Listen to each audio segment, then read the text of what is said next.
Bonjour et bienvenue à tous dans cette vidéo spéciale. Aujourd'hui, je vous l'avais annoncé sur ma page Facebook et sur Twitter. Aujourd'hui, on va faire la dernière analyse technique de l'année 2024, 2023, pardon. La prochaine sera donc en 2024, en janvier. Donc, dernière analyse technique de l'année. Habituellement, je vous partage un petit texte à chaque fois et les graphiques. Cette fois-ci, pour la dernière de l'année, je vous fais une vidéo et je vais tout de suite partager donc mon écran. Alors, partage d'écran, écran 1, partager. Donc, on va commencer cette analyse sur l'euro-dollar. Donc, l'euro-dollar, si vous voulez, on est allé, c'était quand? C'était donc mercredi. On est allé lécher, si vous voulez, le niveau de résistance que j'avais tracé ici, à la suite de quoi on a vraiment connu un retour assez rapide vers les 1,08. D'ailleurs, ici, on va retracer ici notre niveau de support. Ici, on va lui changer de couleur, on va le mettre en support. Donc, ce qu'il va falloir surveiller la semaine prochaine, ça va être un retour sur ce support à 1,0850. En cas de cassure, le support, on pourrait revenir sur les 1 à 0,750, voire 1,0650. Attention. Pour le moment, on observe un rebond, mais il est encore un petit peu trop tôt pour voir, pour affirmer avec certitude qu'on va repartir à la hausse toute la semaine. Donc, à surveiller, on va certainement naviguer entre ces deux zones de support et de résistance. L'objectif pour les acheteurs, ça va être un 10, hein, si jamais on se positionne à l'achat, soit maintenant à l'ouverture, soit sur la zone ici de support. L'objectif, ça va être de viser déjà cette première résistance, voire les 1,12, mais ça, j'y crois moins en cette fin d'année. À surveiller donc. Les vendeurs ne pas se positionner trop tôt, attendre la cassure, bien sûr, ici du niveau, une belle cassure franche. À ce moment-là, on pourrait viser le retour vers les 1,0750. Ça, c'était pour l'euro-dollar. Pour le Bitcoin, donc on reste sur les mêmes niveaux à surveiller. On a eu une cassure importante ici du niveau qu'on surveillait depuis longtemps ici, hein. Ce niveau des 38 000 qui était un niveau clé. Là, on est parti, on s'envole, on est en direction des 40 000. Je vais peut-être vous montrer sur ProRealTime. ProRealTime, ici, j'aime bien aussi parce qu'il trace les supports résistance, voilà, automatiquement. Donc ici sur ProRealTime Web, on voit bien bah, la cassure, hein, c'est la même ici que celle que j'ai tracée, sauf qu'ici on est en hebdomadaire, donc on est en direction bah, des 48 000, 47, 48 000. A priori sur le Bitcoin, c'est parti pour une hausse au moins jusqu'à ces niveaux-là, je pense. Néanmoins, il ne faut pas ignorer un possible retour quand même sur les 35 000, avoir un rebond. Mais là, quand même, j'y crois quand même moins. Peut-être un retour vers les 38 000 avant de repartir à la hausse dans la semaine. Mais en tout cas, à mon avis, sur le Bitcoin, on est quand même vraiment haussier. Cette cassure-là, vous voyez, on est allé la chercher. Cette résistance, on est allé chercher une, deux, trois, quatre, cinq, six fois avant de réussir à la casser. D'ailleurs, résistance qui devient maintenant ici un support. Et j'ai même envie de dire un support majeur, hein. Celui-là, ça devient un support moins important. Mais là, on est vraiment sur un niveau de support très important. Si toutefois la SEC venait à rejeter les différentes demandes de TF Bitcoin en Bitcoin spot, oui, là, on pourrait revenir à 37, 35, voire même les 30 000. Alors, pourquoi j'avais traversé? Voilà, ici, on comprend mieux pourquoi il y a un niveau de support ici que j'avais tracé. Donc, tout ça, c'est des résistances hein, qui sont devenues support. Ici, ici, ici. Donc, attention. Bon, moi, je suis quand même plutôt optimiste hein, sur le Bitcoin. Là, on est quand même voilà, sur une cassure majeure d'un niveau qui était très important. Ici, on le voit aussi. Moi, pour moi, la cible, c'est ici. Euh, voilà. Voilà. Allez-y quand même avec prudence. Je vous rappelle quand même que les cryptos, ça reste des actifs volatiles. Allez, on va faire un peu l'Ethereum. L'Ethereum que je fais moins d'habitude, mais là, ces derniers temps, je vous avais partagé quelques analyses sur l'Ethereum. Bah, l'Ethereum, pareil, cassure du. Alors, je pense que l'Ethereum a été entraîné par la hausse du Bitcoin. et on a cassé ce fameux niveau de résistance important qui était à 2120 à peu près. Là, on s'envole. Là, je pense plus à un retour quand même sur l'Ethereum, on le voit de toute façon, c'est comme ça que ça s'est un peu combiné. Un retour, là, on est à 2160. Je pense qu'on peut anticiper un retour sur les 2120 avant peut-être une poursuite de la hausse. On va voir qu'est-ce que ça nous dit l'Ethereum ici sur euh, Ethereum dollar. Là, voilà, si on arrive à casser en hebdomadaire, alors là, ils n'ont pas tracé ici ce. Ouais, on pourrait. Franchement, là, on voit quand même qu'il y a une zone d'accumulation. On était dans un trading range quand même pendant très longtemps. Si ici, la cassure, elle est validée, ça peut être un décollage vers les 2005, 2000, 3000, peut-être même 3005 ici, cette zone de 3005 qu'on pourrait tracer ici d'ailleurs. Moi, j'arrive pas à la tracer. Ah voilà. Peut-être jusqu'ici. D'ailleurs, on va pas les mettre on va les mettre en vert plutôt. Voilà. Potentiellement, voilà. Donc sur les cryptos, on est quand même très bullish, très haussier. Le S&P 500. Alors, le S&P 500, on est venu clôturer ici sur le dernier plus haut, qui forme bien évidemment une résistance. Qu'est-ce qui va se passer à l'ouverture tout à l'heure? Est-ce qu'on va repartir sur une baisse vers les 3000, vers les 4520 possiblement? À voir. Ça dépend si on va ouvrir avec un fort gap ou pas, mais probablement qu'on sera plutôt sur parce qu'on a quand même voilà, le marché est quand même parti très très fort, très très haut. C'est possible que ça corrige et qu'on profite d'être sur ce niveau plus haut pour corriger un petit peu ici vers les 4500. Et quand on sera à 4500, il faudra surveiller soit une cassure, à ce moment-là, on repart carrément à 4400, soit un rebond, et à ce moment-là, on pourra reviser le plus haut. Allez, on va regarder aussi sur ce qu'ils nous font sur. Ouais, bah pareil, hein, en hebdomadaire, ici, on est sur un niveau important.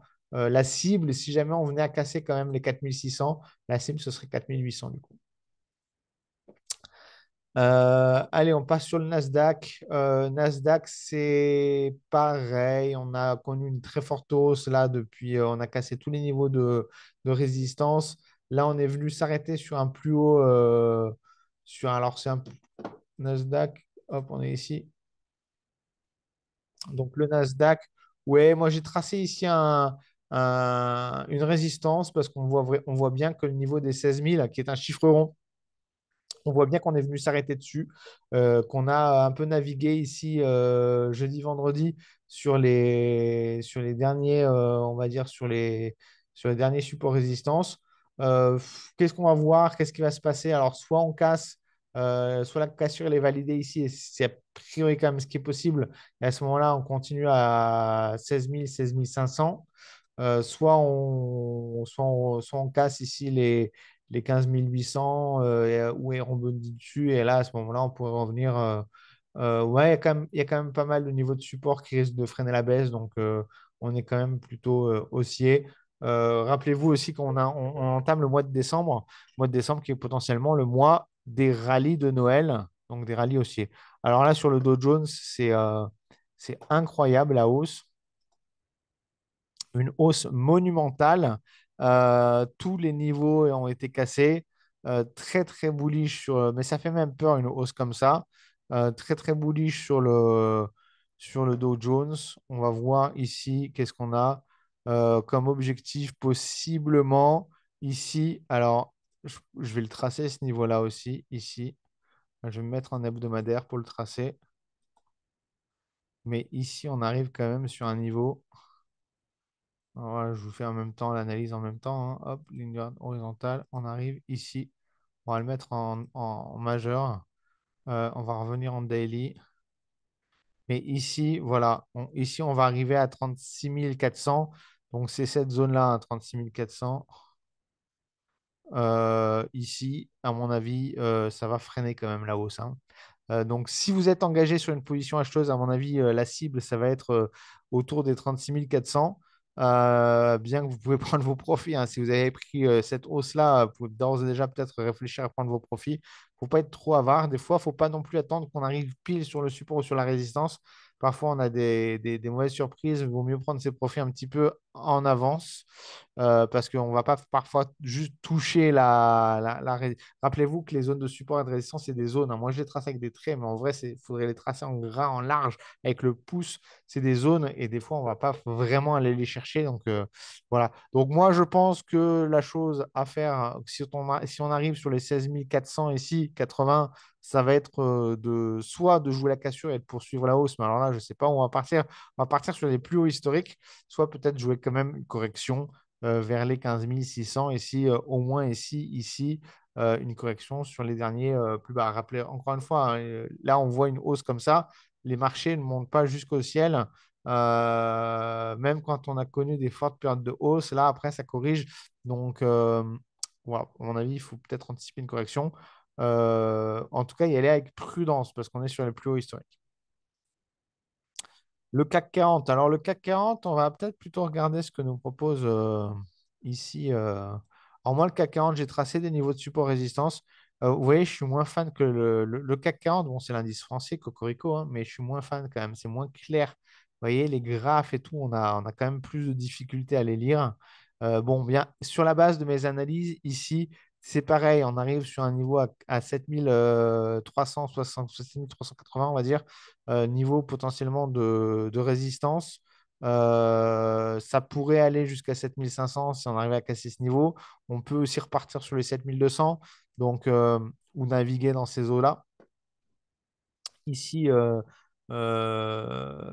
Pro Real Time, donc là, c'est parce qu'on est en hebdomadaire, hein, mais ils nous mettent un niveau à 7000 et un niveau à 6000, à 7500, 7600. Euh, Difficile de dire ce qui va se passer. Probablement qu'on va rebondir ici pour revenir ici. D'ailleurs, ici, il faut que je change de couleur parce qu'on passe sur un support. Ici aussi, d'ailleurs. Ouais, voilà, je pense. Euh, Bref, la hausse, elle peut aussi se produire. Il peut y avoir ce phénomène rallye de fin d'année quand même. Le DAX. Alors, le DAX, on est sur. Pareil, le DAX, on est en. Alors, autant le CAC 40, on voit quand même une différence. Le CAC 40, il n'est pas aussi clair dans sa hausse que le Dow, que le Nasdaq, etc. Autant le DAX, lui, franchement, ça ressemble au Nasdaq, hein. Là, on est parti sur une hausse. On est alors pareil, là, ça, c'est devenu des supports. Ça, c'est devenu des supports. Bon, on ne change pas toujours de couleur, des fois, j'oublie, mais bon. Ici, on est sur le plus haut, donc on est à 16 400. On va regarder un peu ce que nous dit aussi. Voilà, donc pareil, on est sur le niveau ici. Alors, eux, ils l'ont tracé un peu plus bas, ce qui fait on voit une cassure. Attention, moi, je ne pense pas qu'il y ait déjà une cassure. Euh, Moi, je pense qu'il faut encore attendre la cassure à 16 400. Cassure qui, si elle se produit, pourrait amener les prix à aller dans des zones voilà, très inconnues, on va dire, des plus hauts historiques. Sinon, on peut aussi anticiper une prise de bénéfice et un retour vers les 16 900. Ça serait pas fou de penser ça. Oui, si vous êtes en tout cas acheteur, il faudra penser à couper vos positions, là, je pense, en début de semaine, pour être prudent. Alors, on est sur le FTSE anglais. Alors, le FTSE anglais, on a cassé cette fameuse résistance qu'on attendait depuis un moment, qu'on suivait depuis un moment ici, sur laquelle on n'arrivait pas à franchir. A priori, on a une cassure. Donc, on pourrait anticiper soit un retour vers les 7500. À ce moment-là, on pourrait acheter, soit une poursuite vers les 7500, voire les 7700. Euh, bon, a priori, le scénario, il est quand même plutôt positif pour un bull run de fin d'année, hein. Donc, voilà. Bien sûr, il faut toujours garder en tête les deux scénarios. Très, très proche du DAX sur l'Eurostock 50. Pareil. Alors, ici. Alors, pourquoi j'ai pas l'Eurostock? Peut-être que j'ai pas les prix sur l'Eurostock. Qu'est-ce qui se passe? Peut-être qu'il faut que je rafraîchisse. Alors, attends, hop. Qu'est pas ça, mamma mia. Voilà. Donc ici, on est sur, ouais, pareil, il va falloir penser à prendre ses profils, je pense, 4400, 4430. Peut-être un retour vers les 4300, 4330. Peut-être un retour vers les 4200. Bon, 4200, ça me semble peu probable, mais peut-être au moins un retour ici vers ces niveaux-là. Ouais, faudra bien surveiller quand même. S'il y a une cassure, bah là, pareil, ça va nous emmener sur des niveaux plus hauts historiques. Donc potentiellement 4006, 4007. On ne sait pas trop, il n'y a plus de niveau de support ou de résistance pour nous freiner. Donc affaire à suivre. L'or, l'or. Alors, l'or, vous l'avez suivi, je pense, avec beaucoup d'attention la semaine dernière. L'or, on avait ce niveau qui était infranchi, ce niveau de résistance qui était infranchi à 2004 à 2040. À chaque fois, on butait sur ce niveau. On avait déjà testé les 2080. C'était quand? Hop, j'ai enlevé la petite pub. On avait déjà testé les 2080 au mois de mai 2023. Là, on y revient, on y est presque à 2000, on est à 2070, 2071, là, à la clôture. Grosse hausse. Est-ce qu'on va avoir un scénario à la mai 2023 où chut, on revient en arrière? Quoique la cassure, elle est actée. Là elle n'était pas actée, la cassure, mais là, elle est actée. Donc, potentiellement, on pourrait voir l'or. Alors là, c'est pareil, hein, on avait cette zone de résistance qui date de 2020. On l'a testé en 2020, on l'a testé en 2022, on l'a testé en 2023 et là, peut-être on la casse. Ça peut être potentiellement 2200, 2500. Euh, Alors moi, j'ai peine à le dire parce que j'ai shorté. Je me suis ramassé une belle gamelle. Ça arrive en trading. Je pensais qu'on n'allait pas casser. Là, la cassure, elle est quand même actée. Donc, potentiellement, c'est la voie vers les 2200. Maintenant, attention quand même au piège. Si on regarde en hebdomadaire, la cassure. Si on regarde en daily, la cassure, elle est franche, c'est clair. Mais si on regarde en hebdo, la cassure, elle n'est pas encore actée. J'ai envie de dire, faire attention quand même. C'est très positif pour l'or, mais faire attention. Est-ce que c'est pas mon côté short qui me donne un biais cognitif sur la baisse? Je ne sais pas, mais en tout cas, voilà, on reste quand même sur des niveaux qui ont déjà été vus. Potentiellement, là, ici, sur toute cette zone-là, ici, il y a tous les ordres de vente qui s'accumulent. Donc, tant qu'on est sur une zone qui a déjà été vu. On n'a pas encore connu, on ne sait pas encore tous les ordres de vente qu'il y a là. Potentiellement, il y en a beaucoup. Voilà, c'est juste voilà, balancer. Mais potentiellement, voilà, franchement, on est sur un contexte très haussier. Ici, le pétrole, alors le pétrole, depuis que je vous avais fait ici cette analyse où je vous avais dit là vers les 92, je vous avais donné un premier objectif à 89, après à 83. Pff, ça n'arrête pas de se casser la gueule. Alors là, on peut même peut-être tracer un peu mieux ici le support. Qu'est-ce que va nous dire Pro Time? Moi, je compare toujours mes tracés avec ce que fait Pro Time. Je trouve que Pro Time Web, ils font des tracés automatiques, hein. Ouais, hop, hop, hop. Si vous voulez faire des canaux de tendance aussi, automatiques. Ça, franchement, c'est de la balle. Ouais, bah là, alors autant l'or, on est à la hausse, autant le pétrole, c'est difficile. Euh, Peut-être un retour vers les 78, si jamais le support ici il tient. Peut-être un retour vers les 78. Si le support ne tient pas, ça va être direction les 65. Sinon, 78, peut-être 83. Bon, je ne crois pas au retour à 83, mais au moins à 78 si le support tient. Voilà pour les analyses de la semaine. Après Tesla, bah, Tesla non. Tesla, Apple. Ça, c'était des actions que j'avais un peu traitées ces derniers temps. Mais voilà. Voilà, voilà. Voili, voilou. Que dire d'autre? Si vous avez des questions, mettez-les en commentaire. J'y répondrai. Donc, c'était les dernières analyses de l'année 2023 que je fais habituellement en images, que je continuerai à faire en images hein, en 2024. Mais là, pour le caractère un peu exceptionnel des dernières analyses de l'année, je voulais vous les faire en vidéo. Donc, je vous souhaite à tous de bonnes fêtes de fin d'année. Profitez-en aussi pour vous reposer. Si vous avez l'occasion de profiter du rallye haussier de fin d'année, bah, profitez-en, mais soyez quand même vigilants aussi. Le contexte, il est quand même présent et quand même, On a quand même un contexte géopolitique difficile. Donc voilà, soyez prudents. Bonne année. Bonne fête de fin d'année. Non, pas bonne année encore. Bonne fête de fin d'année. Bon boudin, comme on dit dans le sud de la France. Je vous souhaite à tous un très bon dimanche. À bientôt.